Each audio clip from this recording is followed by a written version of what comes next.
DJ Ram Kumar कांची मधुबनी विराट music. Kartik महीना समय लगे बहिना ओहो साला खेला हम खेले चला गहिना। हाँ कार्तिक महीना समय लगे बहिना ओहो साला खेला हम खेले चला गहिना।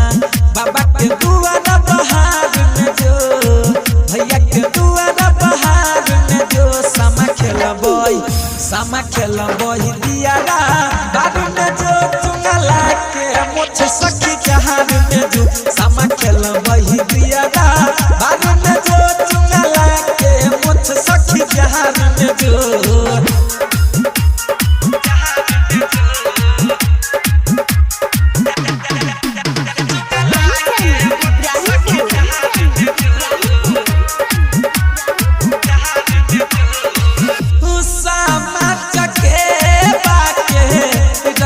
सखी साथ के चुगला जे करत चुगल कहबै हम बात के